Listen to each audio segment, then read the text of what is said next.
Hello বন্ধুরা, দেখতে পাচ্ছেন ওই আলমারিগুলো আমি আজকে ফিনিশিং করছি। ঠিক আছে, আজকে ফিনিশিং করছি।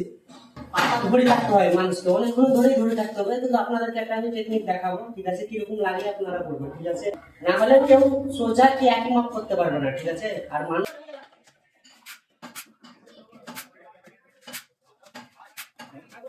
বন্ধুরা দেখতে পাচ্ছেন এই ভিতরটা ফিনিশিং করলে আছে। ঠিক আছে, ফিনিশিং করার পর যেভাবে পাটাটা ধরছি ওইভাবে এই সাইডেও ধরবো, ওই প্রসেসে দেখেন কিভাবে লাগাচ্ছি পাটাটা। ঠিক আছে, মানে কোনো লোকের কি হেল্পারের কি কোনো জিনিসের দরকার নেই, কাজটাও ঠিকভাবে করতে পারা যায়। ঠিক আছে, কিভাবে দেখেন কিভাবে।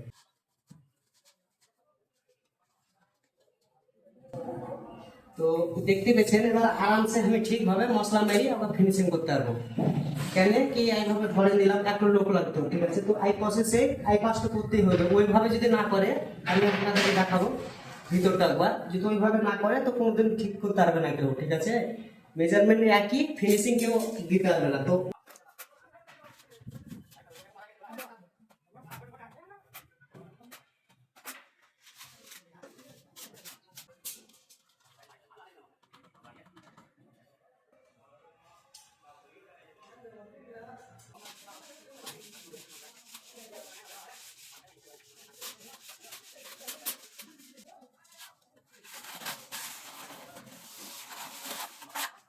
তো যেখানে সব প্লাস্টার করে ফিনিশিং করার পরেও মানে একবার আপনারা যে কোনো পাটা চেক করে দেখে নেবেন, বুলে দেখে নেবেন, কাঁচাতে আপনারা শেষ টাইমে মানে মশলাটা যেখানে কাটতে পারবেন, কিংবা আপনাদের কাজটা ভালো হবে। পরের দিন কিন্তু শুকিয়ে গেলে আর কেটে ছাড়তে পারবেন না। ঠিক আছে,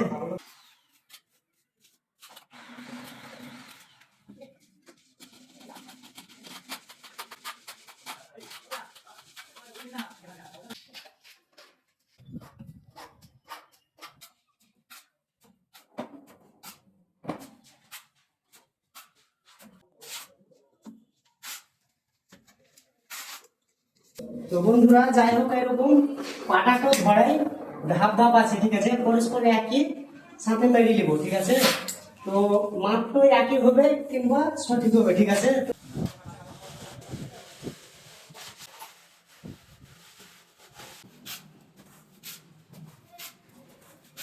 আর দিকটা দেখতে পাচ্ছেন পুরো অলরেডি ফিনিশিং। ঠিক আছে, তারপর থেকে নাম অব্দি দেখেন।